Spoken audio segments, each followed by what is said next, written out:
Everyone, welcome back to my channel smart English DB. বন্ধুরা, আজকের ক্লাসে আলোচনা করতে যাচ্ছি WBSSC group C 2025 English suggestions mock test set number 2। 15টি গুরুত্বপূর্ণ ইংরেজি প্রশ্ন এবং উত্তর নিয়ে আজকের বিশেষ ক্লাস। তাই পুরো ক্লাস আমার সাথে থাকুন। চ্যানেলে নতুন হলে সাবস্ক্রাইব করুন। Let's get started. Fill in the blank with correct preposition. Number 1. Fill in the blank with correct preposition. সঠিক বা উপযুক্ত প্রিপোজিশন দিয়ে শূন্যস্থান পূরণ করো। যেমন he is dash the phone right now. Option A at, option B in, option C on, option D to. এখানে correct answer হবে on, option C. He is on the phone right now. সে এখন ফোনে কথা বলছে। 2 নম্বর question, the word genocide means. Genocide কথার অর্থ হলো গণহত্যা। তাহলে অপশন এ আছে সুইসাইড, মানে তোমরা জানো আত্মহত্যা, রেসিয়াল কিলিং জাতিগত হত্যা, মার্ডার এটা হত্যা বা খুন, স্লাউটার এটা হলো বধ বা হত্যা। অবশ্যই এখানে পশু পাখি হত্যাকাণ্ড বলতে বোঝায় স্লাউটার। তাহলে কারেক্ট অ্যান্সার হবে রেসিয়াল কিলিং। জেনোসাইডের মানে হলো racial killing. Option B correct answer. Question number 3, the possibility of failure was imminent. ব্যর্থতার সম্ভাবনা ছিল আসন্ন বা নিকটবর্তী। ইমিনেন্ট কথার অর্থ। তাহলে select the antonym of the underlined word. Underline করা শব্দটা হচ্ছে ইমিনেন্ট, তার বিপরীত শব্দ লিখো অ্যান্টোনিম। নাম্বার এ ইনহিয়ারেন্ট মানে সহজাত বা জন্মগত। বি নাম্বার রিমোট মানে দূরবর্তী। সি নাম্বার ইমিডিয়েট মানে দ্রুত বা তাড়াতাড়ি। আর ডি হলো ফাস্ট মানে দ্রুত। তাহলে কারেক্ট অ্যান্সার হবে রিমোট মানে দূরবর্তী, আর ইমিনেন্ট মানে আসন্ন বা নিকটবর্তী। তাহলে অ্যান্টোনিম বা অপোজিট ওয়ার্ড হবে B remote. Correct answer. Number 4, the boy resembles his father. ছেলেটি তার বাবার মতো দেখতে। Select the correct phrasal verb of the underlined word.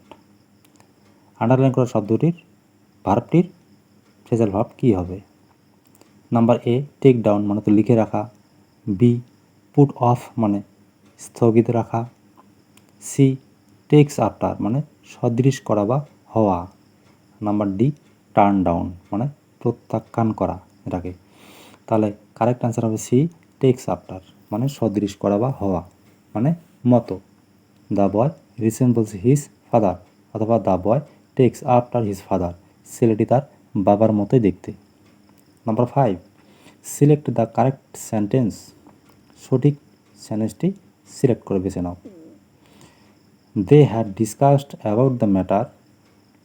They should be discussed about the matter.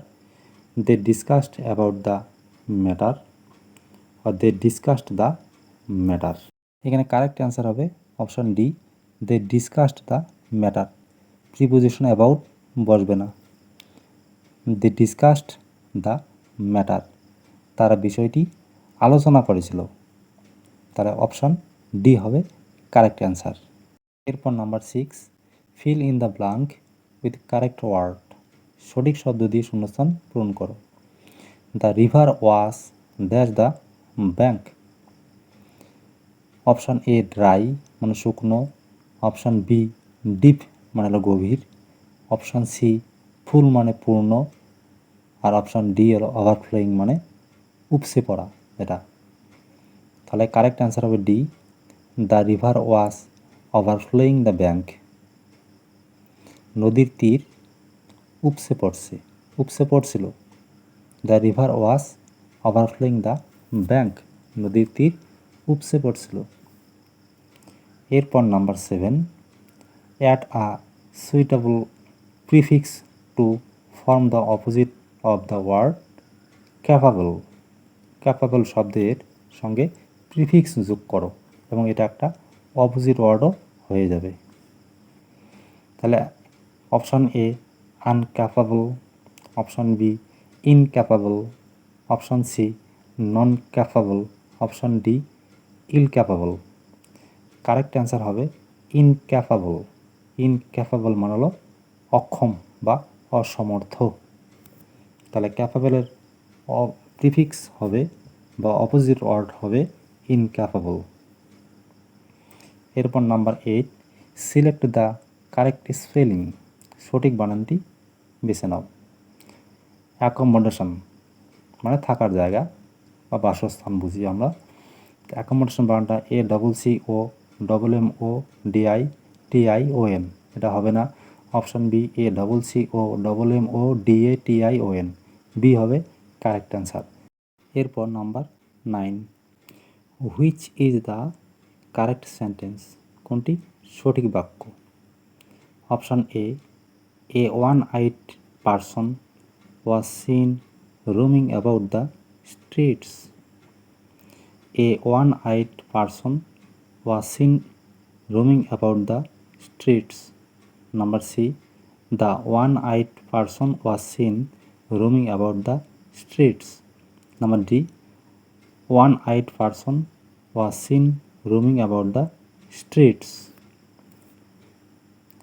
এক চোখা মানুষ বা এক চোখওয়ালা একটা মানুষকে আমরা দেখছিলাম রাস্তায় ঘোরাফেরা করতে। মিনিংটা এরকম দাঁড়ায়। তাহলে কারেক্ট অ্যান্সার হবে বি, কারণ ওয়ান তার আগে এ বসবে, আর্টিকেল এ বসবে। কারণ ওয়া দিয়ে উচ্চারণ যদি ভাওয়েলের হয় আমরা তার আগে এ বসাই।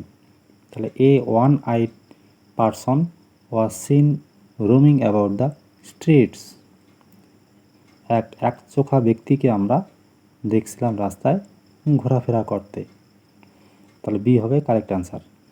এরপর number 10, you will be very glad to know that. আবার থাকতে পারে dotted. The above would be the beginning of a letter conveying. এই যে সেন্টেন্সটুকু আছে এখানে, you will be very glad to know that, তুমি জেনে খুবই আনন্দিত হবে বা তুমি জেনে ভীষণ আনন্দিত হবে যে, তাহলে এটা একটা চিঠি লেখার শুরু। চিঠির শুরুতেই আমরা এভাবে লিখি। তাহলে কোন ক্ষেত্রে লিখি আমরা? নাম্বার এ সাজেশন প্রস্তাব বোঝাতে, না গুড নিউজ ভালো সংবাদ বোঝাতে, নাকি স্যাড নিউজ না দুঃখের সংবাদ বোঝাতে, না রিজেকশন মানে প্রত্যাখ্যান বোঝাতে। এটা একটা গুড নিউজ। যখন আমরা কোনো বন্ধুবান্ধবের কাছে চিঠি লিখি কোনো ভালো সংবাদ দেওয়ার জন্য আমরা এইভাবে শুরু করি চিঠি। কিন্তু you will be very glad to know, তুমি জেনে খুবই আনন্দিত হবে যে। তাহলে কারেক্ট অ্যান্সার হবে বি, গুড নিউজ। এটা একটা ভালো সংবাদ। এভাবে আমরা চিঠি শুরু করি। এরপর number 11, fill in the blank with correct infinitive. Infinitive মানে টু প্লাস ভার্বের প্রেজেন্ট ফর্ম, জানো তোমরা। তাহলে fill in the blank with correct infinitive, সঠিক ইনফিনিটিভ দিয়ে শূন্যস্থান পূরণ করতে হবে। যেমন it is easy dash but hard to finish. Option A to end মানে তো শেষ করা, টু ফল মানে পতিত হওয়া বা পড়া, তারপর সি টু লুজ মানে হারিয়ে ফেলা, আর টু বিগিন। তাহলে কারেক্ট অ্যান্সার হবে ডি, কারণ ইট ইজ ইজি টু বিগিন মানে শুরু করা সোজা, বাট হার্ড টু ফিনিশ কিন্তু শেষ করা কঠিন। তাহলে সেন্টেন্সটা হতেছে ইট is easy to begin but hard to finish, শুরু করা সোজা কিন্তু শেষ করা কঠিন। তাহলে অ্যান্সার হবে ডি, টু বিগিন। এরপর number 12, fill in the blank with correct word. সঠিক শব্দ দিয়ে শূন্যস্থান পূরণ করো। He will return home dash at night. Option A late, option B lately, option C later, option D latest. তাহলে correct answer হবে এখানে late. He will return home, সে বাড়ি ফিরবে, লেট অ্যাট নাইট, রাতে দেরিতে। He will return home late at night, এটা হবে অ্যান্সার লেট, নাম্বার এ। এরপর number 13, he came home and ate lunch, সে বাড়ি এলো এবং দুপুরের খাবার খেলো। এই যে বাক্যটা আছে, the above sentence is a, উপরের বাক্যটি এটা একটা কি বাক্য? নাম্বার এ সিম্পল সেন্টেন্স, এটা একটা, না compound sentence, number C complex sentence, number D mixed sentence. তাহলে কারেক্ট অ্যান্সার হবে বি কম্পাউন্ড সেন্টেন্স, কারণ লিঙ্কার আছে অ্যান্ড দিয়ে যুক্ত, এজন্য এটা কম্পাউন্ড সেন্টেন্স। এরপর number 14, fill in the blank with correct WS word, সঠিক ডব্লিউএস ওয়ার্ড দিয়ে শূন্যস্থান পূরণ করো। He called me dash I was studying, option A how, option B when, option D while, option D where. Correct answer হবে option C while, কারণ while মানে যখন, when মানে কিন্তু যখন। তাহলে হি কল্ড মি, সে আমাকে কল করছিল বা ডেকেছিল, হোয়াইল আই ওয়াজ স্টাডিং, যখন আমি পড়াশোনা করছিলাম বা যখন আমি পড়ছিলাম। তাহলে আমার চলন্ত ছিল আমার কাজটা, চলমান কোনো যদি থাকে কাজ, তাহলে সেই কাজের আগে আমরা হোয়াইল ব্যবহার করি, হোয়েন হবে না, হোয়াইল হয়। তাহলে he called me while I was studying, তাহলে সে আমাকে ডেকেছিল যখন আমি পড়াশোনা করছিলাম, মানে পাস্ট কন্টিনিউয়াসে আছে, এটা চলমান ছিল অতীতে, সেজন্য তার আগে হবে হোয়াইল। এরপর number 15, a group of wolves is called a, বলছি একদল উলফস মানে নেকড়ে কে বলি আমরা, বলা হয়, তাহলে একদল নেকড়েকে বলা হয় number A fleet, number B team, number C pack, number D heart. এই যে ফ্লিট, টিম, প্যাক, হার্ট, প্রত্যেকটা শব্দের মানে কিন্তু দল, কিন্তু কোন ক্ষেত্রে কোন দল ব্যবহার করা হবে সেটা বুঝতে হবে। এক্ষেত্রে হবে অ্যান্সার প্যাক, সি। আমরা বলি এ প্যাক অফ উলফস, একদল নেকড়ে, তাহলে অ্যান্সার সি হবে কারেক্ট অ্যান্সার। তাহলে বন্ধুরা, আশা করি আপনারা সহজেই বুঝতে পেরেছেন।